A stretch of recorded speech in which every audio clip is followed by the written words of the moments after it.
So Lauren, kindly introduce myself. I'm Sebastian Rasinger. I'm an associate professor of applied linguistics. So I'm really interested in, well, anything in the real world where sort of language is a real key issue, and the language in society is obviously one of them. I do a lot of work around language and identity, language and migration, intercultural communication, and so on.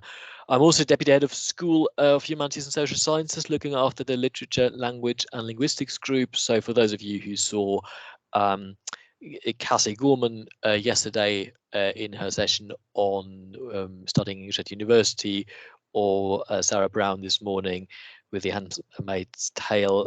So I work closely with Cassie and Sarah. I will also just, I've had not only problems going to the right link, I've had sort of some IT issues this morning, so I am going to switch my camera off, which is something I hate, because all you have is a voice coming out of the off, but it'll just make things a little bit more stable.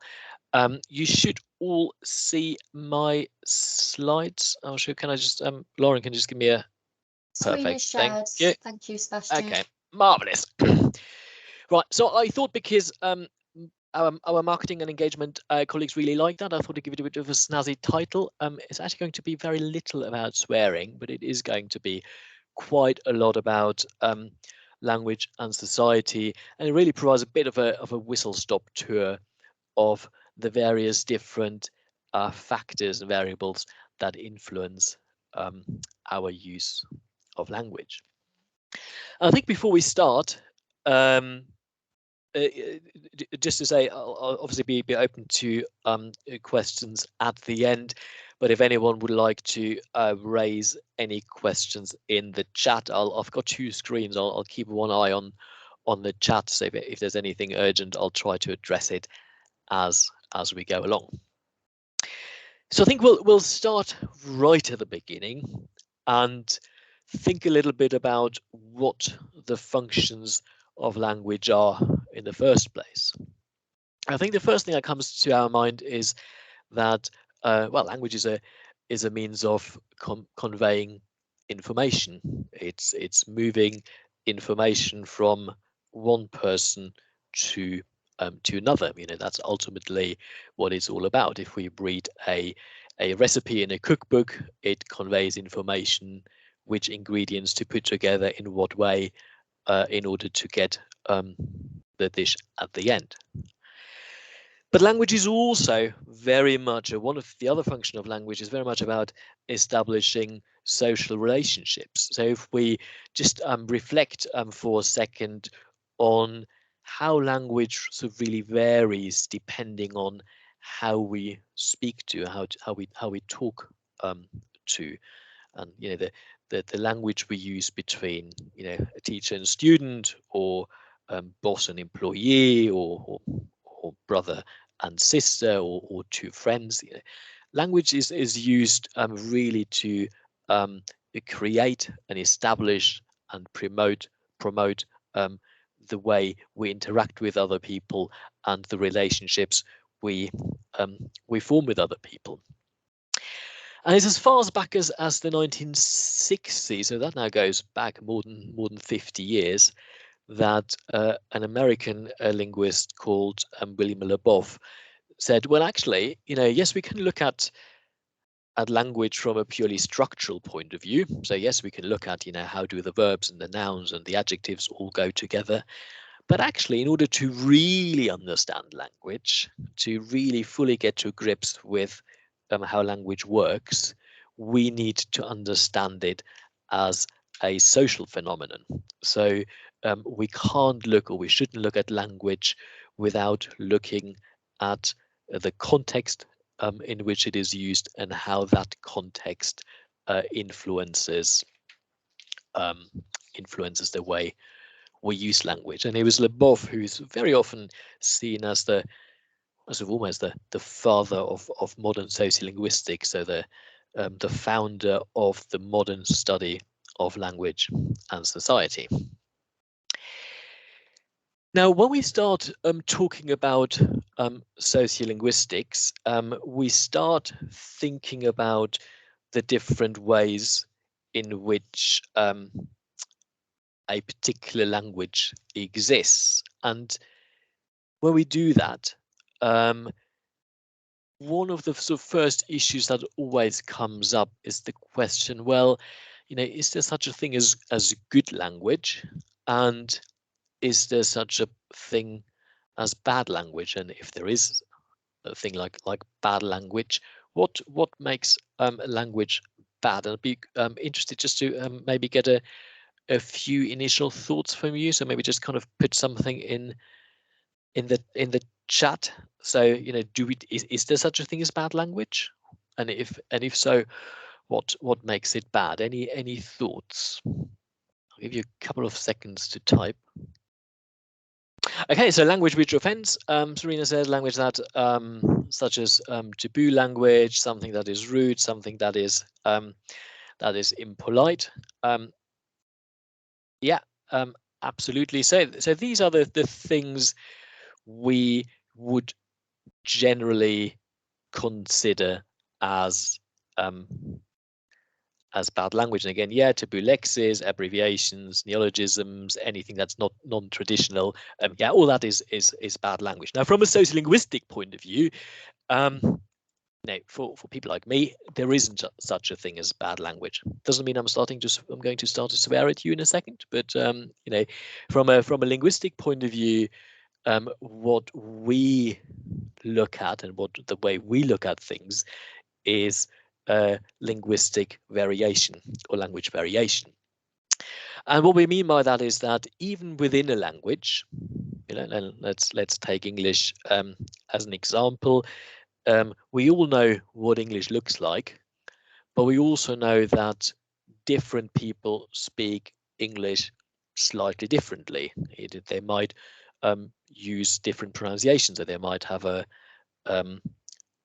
different accent. They might prefer certain grammatical structures over others. They might use words, lexes, in a slightly different way. So language can really vary across a whole range of levels, but it's still the same language. And we also know from experience and research that people speak differently at different times. We know that it very much depends who we're talking to. It depends on the context of the interaction. Even within even when we're talking about the same people. If I talk to my head of school in a formal meeting, I use slightly more formal language with her than when we go to the pub together after the meeting, where it's more informal and more colloquial. But also English as a language, like many other languages, has always been subject to quite a lot of other influences. We had quite a lot of invasions, settlement of different peoples, conquests, migration, and so on. So we've had lots of different ways in which the English language was influenced by external factors. Now, when as sociolinguists, or as linguists in general, we're interested in variation, what we're really interested in is variation that has some sort of social significance. So we're interested in language variation to which people attach certain significance. So it's meaningful in some way or another. Even though I just said that, from a linguistics point of view, there isn't such a thing as bad language, and we'll sort of unpick this a little bit later on. There is still certain kind of standards that are around that very much act as benchmarks, and very often are probably sort of seen as the best way of using the language, and that's generally true for most languages, and it's certainly true for the English language. When we talk about the English language, we talk about standard English. So standard English is the almost kind of the benchmark of the English language. It was very often seen as the right or correct way of using English in both written and spoken form. Now, the interesting thing is that from a linguistic point of view and historically, standard English is nothing but another dialect. So historically speaking, what we now know as the best way of using English is just another regional geographic variation of the language. But over the years, it has become what we as speakers of English, I should be more specific, speakers of British English, considered the most prestigious output. It's the version of language we use for formal language use.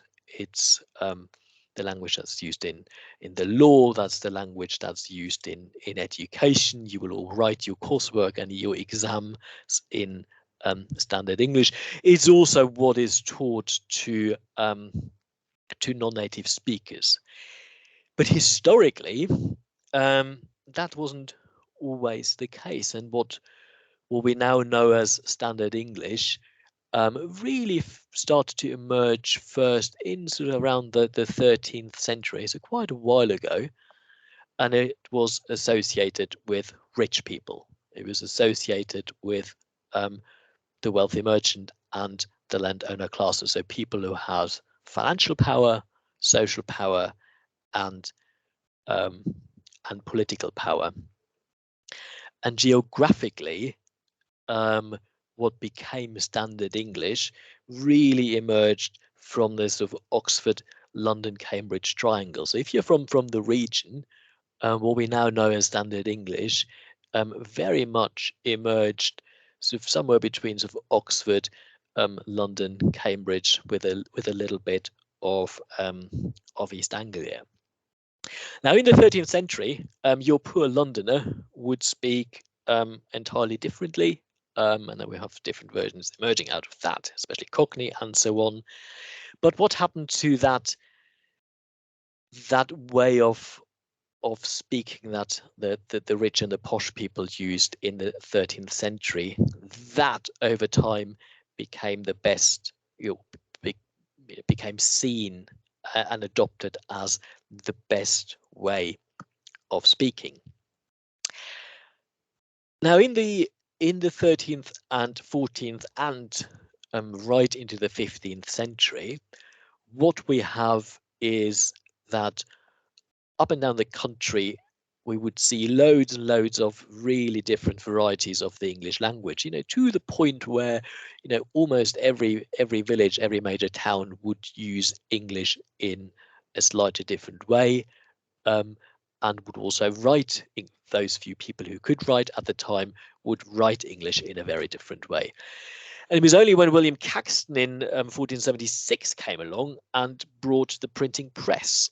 And what the printing press triggered was a real push towards standardizing the English language, because once we had the printing press, Caxton, the whole point of having a printing press was to print a large amounts of information cheaply, and rather than publishing it in 36 different versions, he published it in one version, which was the version of English that was used by rich people. So it was really the printing press that moved us towards developing what is now known as standard English.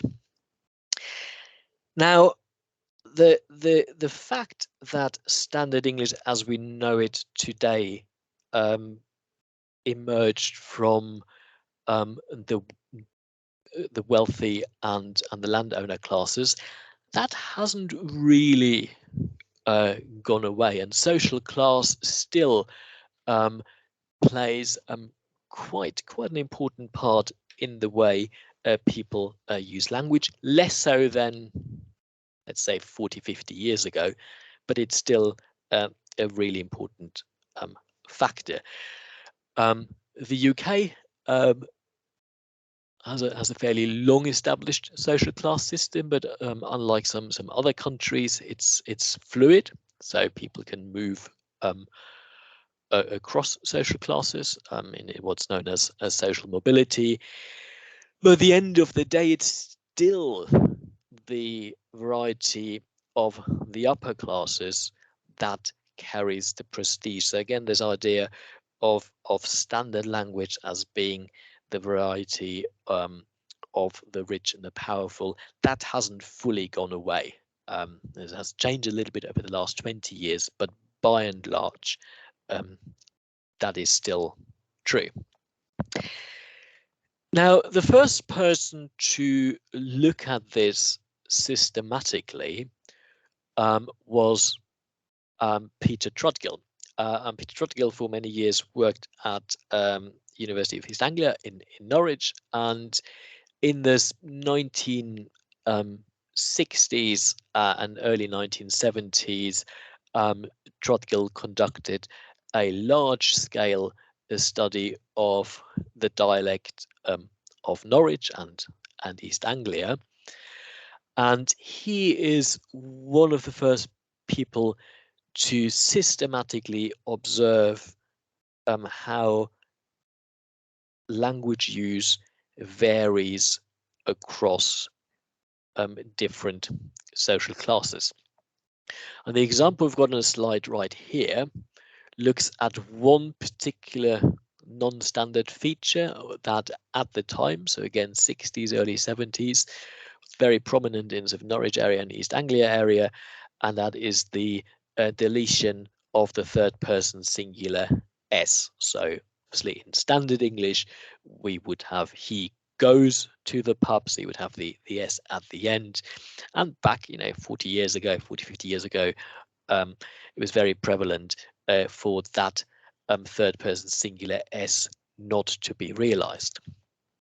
And what we see in the table then is the percentage of that s being dropped across different social classes, but also across two different speech styles. And what we observe is what Trotgill observed was that the lower the socioeconomic class, the more that non-standard feature would be used. So the middle classes and above wouldn't use that at all. They would always say, he goes to the pub and, she plays tennis. While the lower working classes, that feature actually was really prominent, up to 87%. The second observation was that this pattern remained across two different speech styles. So both the formal speech style, so if you think about formal situations, maybe situations where people are quite aware of the language they're using, but also in casual speech. So we can see, okay, in casual speech, people tend to use that non-standard feature a little bit more frequently than in formal speech, but also that difference across between different socioeconomic classes persists. Now, Trottgill's study is interesting because, like I said, it's so very often seen as the first British studies into the social class variation in the English language. But it also identified something else. It was one of the first studies that almost as a byproduct identified differences between the way men and women use language. So we shall move on and think, well, do women speak differently from men? And then what does typical male or typical female language look like or sound like? And again, I just kind of give you a 30 seconds maybe to post something in the chat, but obviously you're also welcome to unmute your mic and talk to us, whatever you prefer. Yeah, females are more complimentary, men are more competitive, a bit more supportive. I can see Zimmerman and West are still well and truly alive. So we've got on the next slide. Tend to apologize more than men. Good. Now, the whole debate around language and gender has actually evolved really quite rapidly since the early 1970s. So if we go back, 1973, so around the time that Trotgill published his Norwich work, along comes Robin Lakoff, who's an American sociolinguist, and Lakoff was one of the first to propose that women's language is different from men's language. But the approach she took is quite extraordinary that we are thinking about a woman saying this. Her argument was that women's language is somehow deficient. So that became then known as the deficit approach. So the idea is that compared to male language, women's language just isn't good enough. We'll have on the next slide sort of a set of features she identified to underpin that argument. Actually, let me go there and come back. So, and again, you've put some of that in the chat. So she observed and collected lots of data of female language and came up with a whole list. And you've only got a short extract of that list, a whole list of different features that she said is sort of typical for female language. Things like, lexical hedges. So, well, this is sort of nice, or, this is kind of pretty. Tag questions. What else? Lots of sort of empty adjectives that don't really contribute anything to the meaning. Avoidance of strong swear words, and so on. And she argues that all these features just kind of make female language not quite as strong, not quite as persuasive as men's language, so it is deficient. And crucially, she also argued that this is because little girls are taught special linguistic uses. Now, I am aware that I'm talking probably to people who were born well into this millennium, which A, makes me feel very old, but also makes me think whether the examples still work. You might want to think about, especially if you are a young woman, whether there's ever been a point in your life when maybe your parents or your carers told you, well, don't swear because girls don't swear. We can have a think whether that is still true today, and maybe if you compare that with kind of male siblings or male relatives you've got. So that's the 1970s. So this deficit approach, and that was, as you would hopefully expect, quite controversial. And it developed in the 1980s into what's become known as the dominance approach.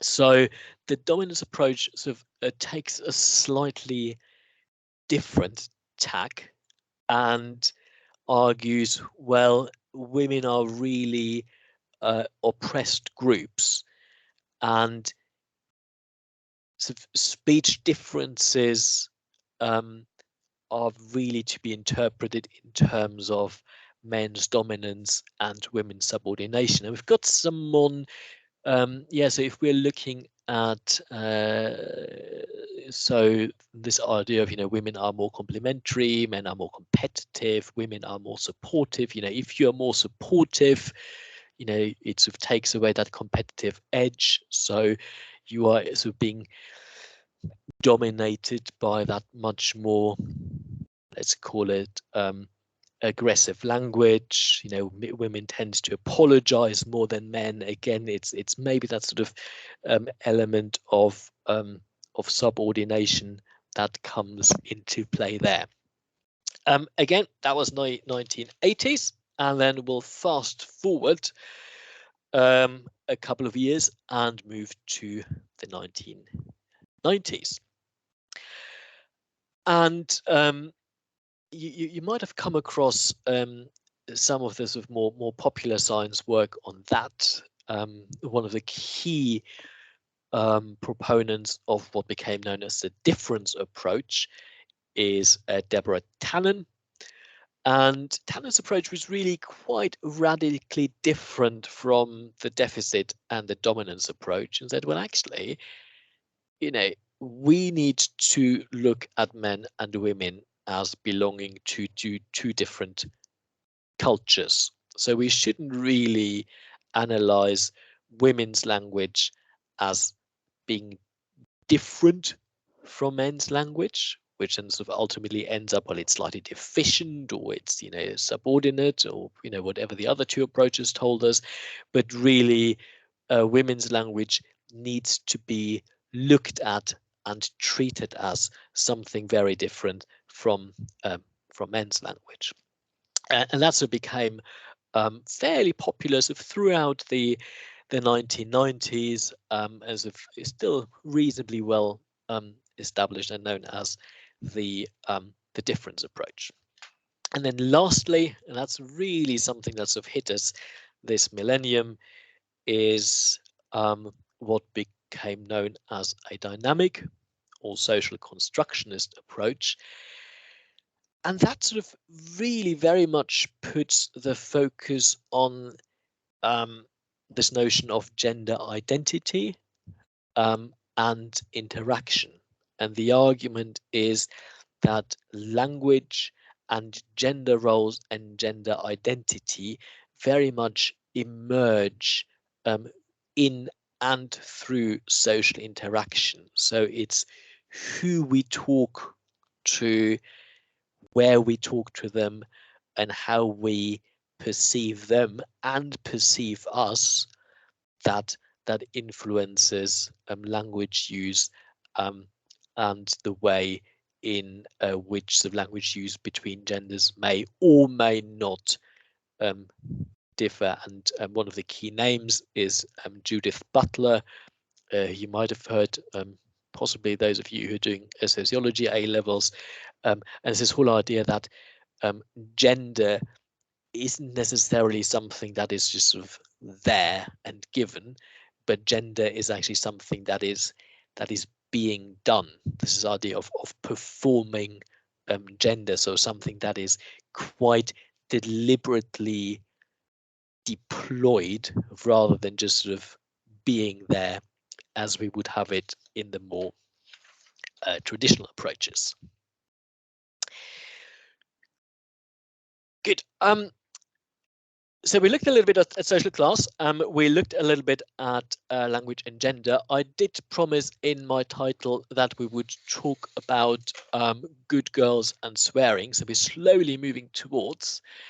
So the next thing we're going to look at is how language varies across different age groups. We start right at the beginning, and the first thing we'll see is that even very young children, even children who are sort of just about, starting to speak, they can adapt their speech to different contexts. So even if there's sort of a very, very, very early stages of language acquisition, they show some ability to differentiate between different contexts. And by the age of 5, language is generally fluent and appropriate in the majority of contexts.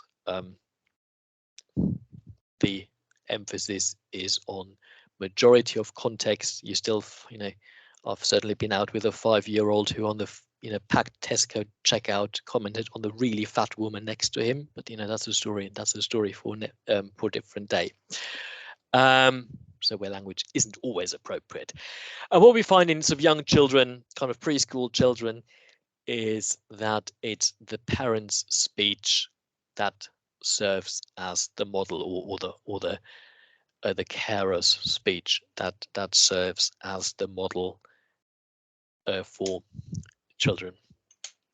Now, once we're moving sort of towards school age, children develop an adult-like repertoire. So the grammar becomes more complex, the lexis grows, but also they are now able to really fully differentiate between different contexts and the way they use language in different contexts.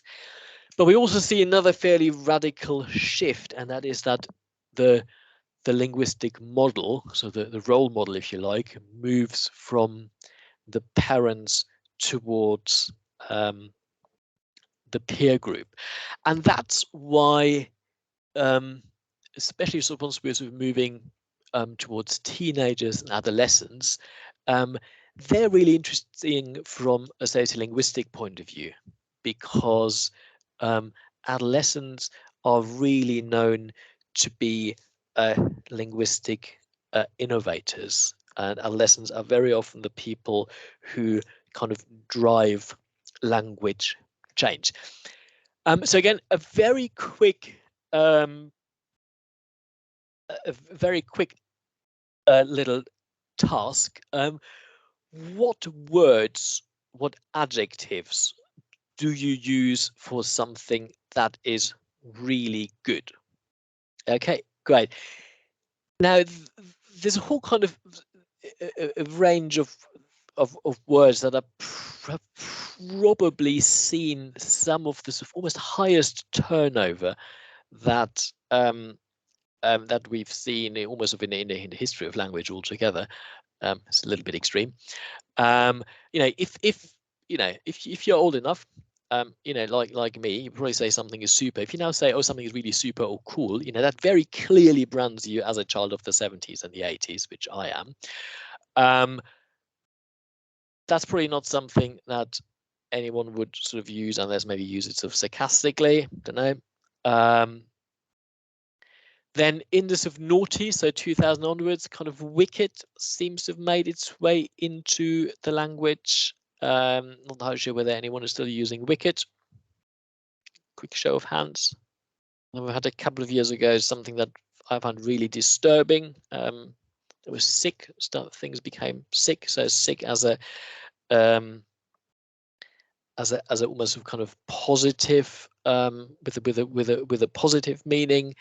And obviously, we've got a couple of other examples in the chat as well.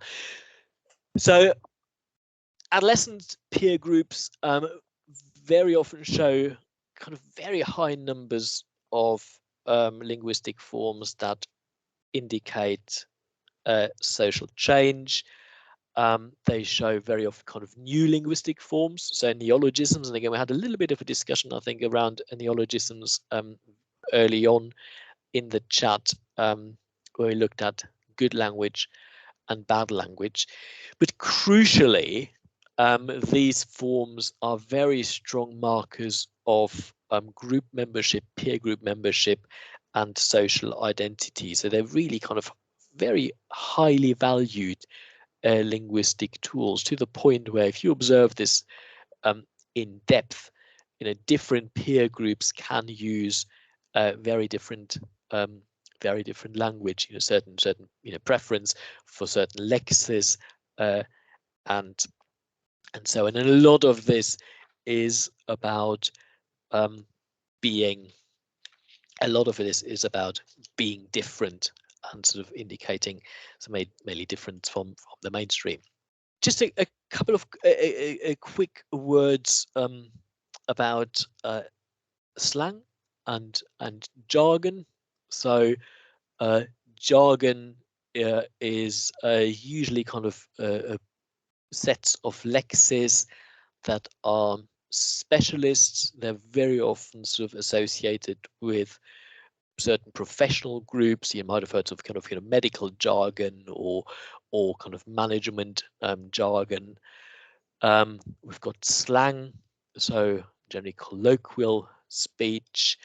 But jargon and slang are nothing new. So jargon and slang are not kind of signs of our times, but actually have always existed. And as far back as 1811, we found people interested in slang and colloquial language. In 1811, someone called Captain Grose published the Dictionary of the Vulgar Tongue, a dictionary of bookish slang, university wit, and pickpocket eloquence. You can get that off Project Gutenberg, and it's if you want to have an amusing rainy afternoon, it's well worth flicking through it.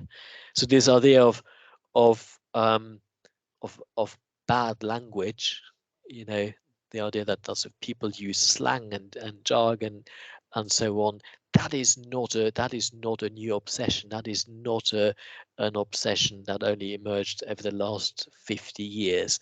That is something that has really always been around, and again very often has a sort of a group identifying function. It tends to be very imaginative. It tends to be very very vivid. Sometimes been known as the sort of plain man's poetry, but it also tends to be highly variable, and very often has a kind of a short lifespan. And again, if you were to go just kind of Google the dictionary of the vulgar tongue and you find free copies, go through this. There are expressions used in the early 1800s which no one ever uses anymore. And yes, trust me, it was it's 200 years ago. But there's pages and pages of language which have completely disappeared. Now, if we take this to the extreme and to come towards the end, we are moving finally towards taboo words. So obscenities, swear words, arguably, possibly more frequently found in younger speakers' speech, and words that are usually avoided for reasons related to religion, politeness, or prohibited behavior. Now, I just want you to think about this for a second. A lot of taboo words relate to, I'm going to put this politely, a lot of taboo words relate to bodily processes or bodily functions or body parts. So actually, from a purely sort of linguistic point of view, there's nothing wrong with a language as such, because it's very often relates to stuff or things we either all have or we all do. Yeah, so on a purely language level, there's nothing really wrong about it.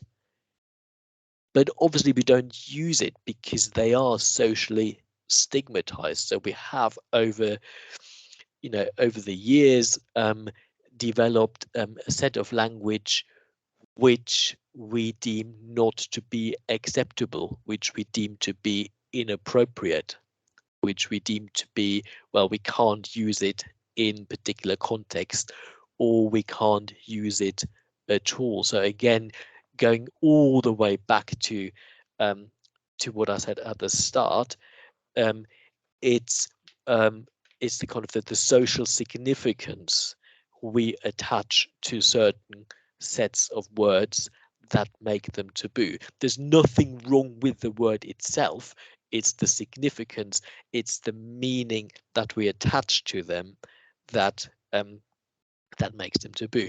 And as a result, what we find is that some words may lose that taboo status over time. And we now find words, which I'm not going to mention, which you hear a lot more frequently, not only amongst the young people, but also grown-ups, adults, in a whole variety of different contexts, which you wouldn't have heard 30, 40 years ago. So again, sort of language change is something that might also affect the way in which we perceive different words. I'm not going to ask you to come up with a list of the best swear words, because I think that would go slightly too far.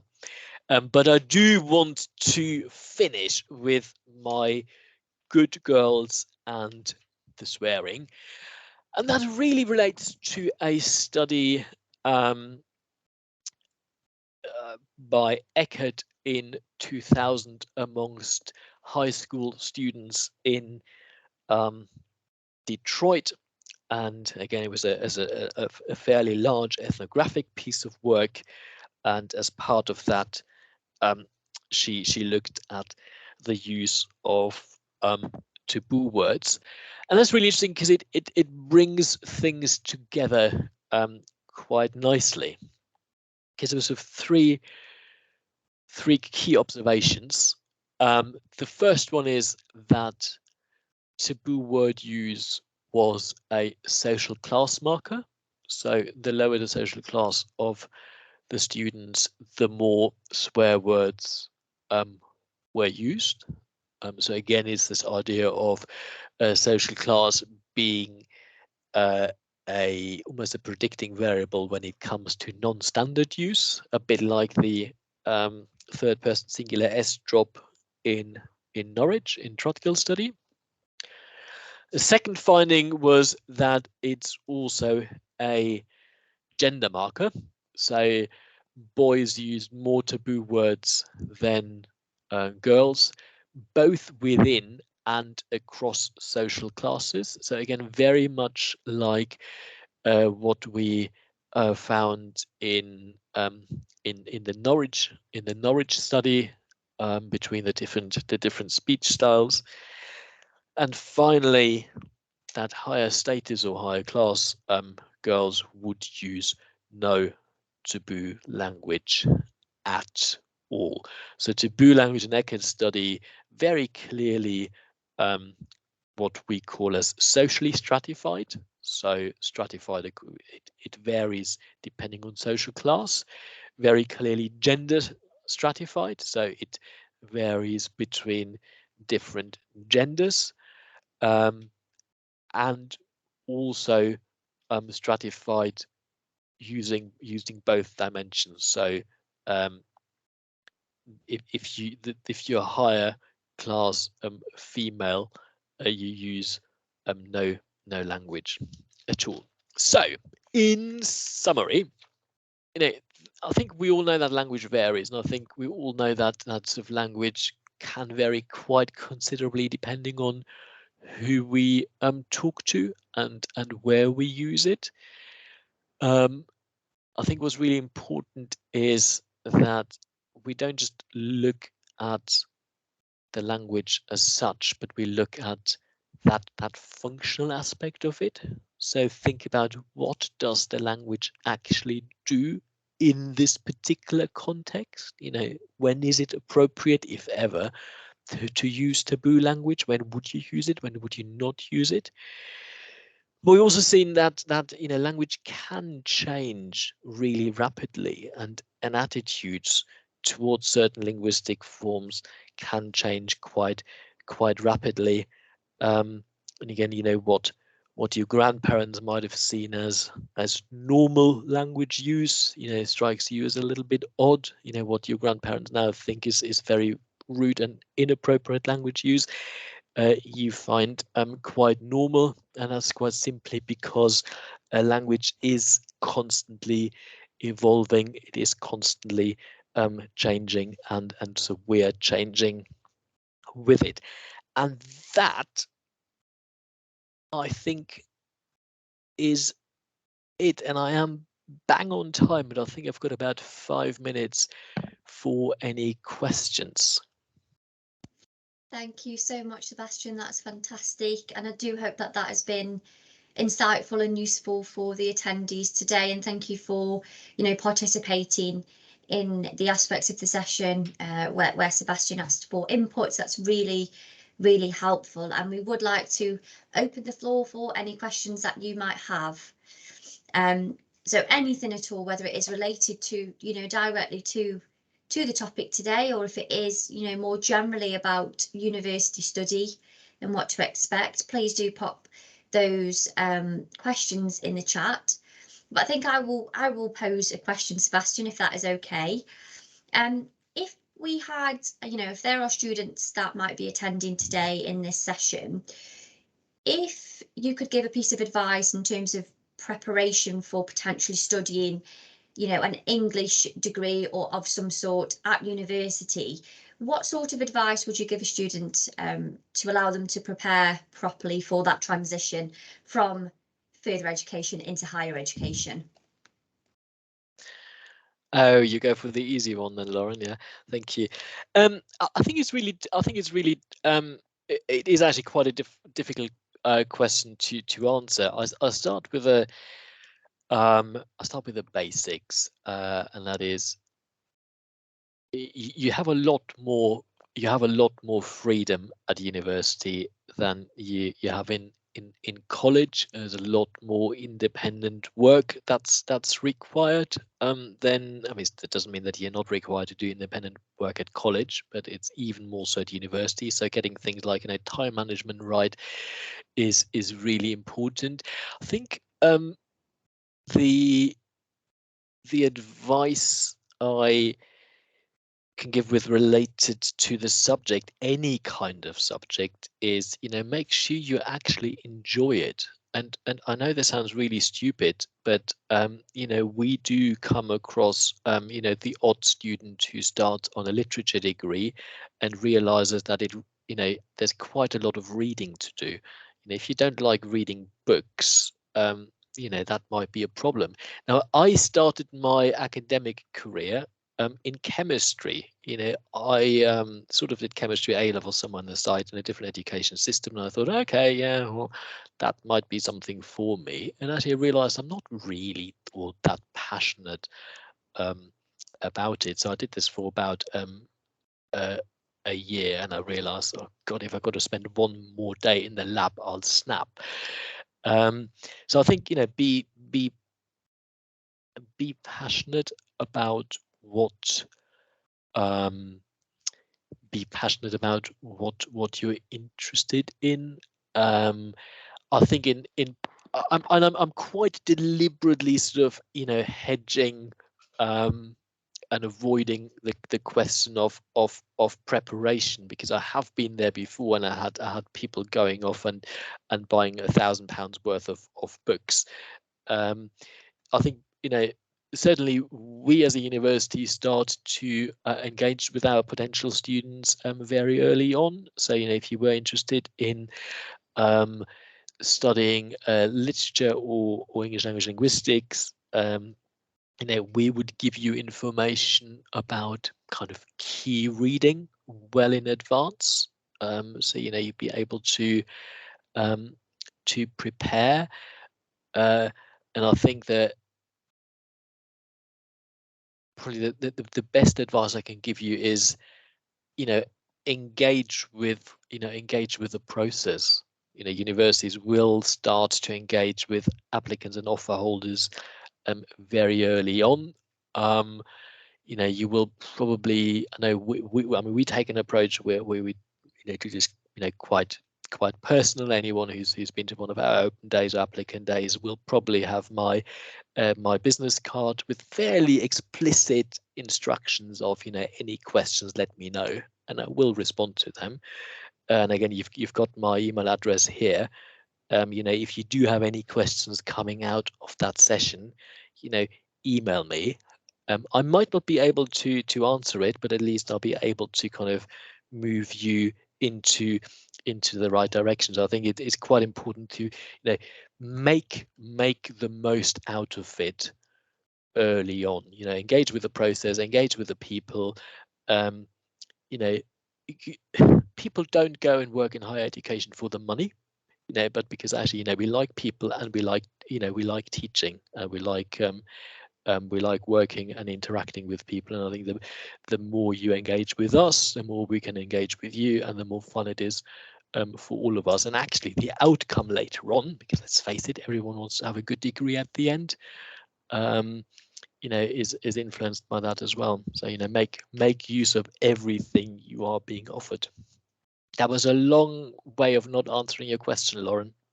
Thank you very much, Sebastian. That was a politician's answer, maybe we could call that one. No, that was, but you are absolutely correct. I think I would mirror what Sebastian said there with regards to, you know, choosing your university degree and making sure it's the right, you know, the right path for you. So we haven't got any questions. I know that Serena's just mentioned that thank you for your lecture and time. We do need to leave now, which was a class. So thank you very much. I am going to share the feedback form with you, and we will follow up with emails to share this form. And it is really really important from our perspective. If we can get some feedback from you about the session today, it does allow us to evaluate our sessions and to make sure that we can use that for future planning. So thank you so much, Sebastian. Really appreciate your time, and I hope to see some of you at further events later on this week. Thank you all.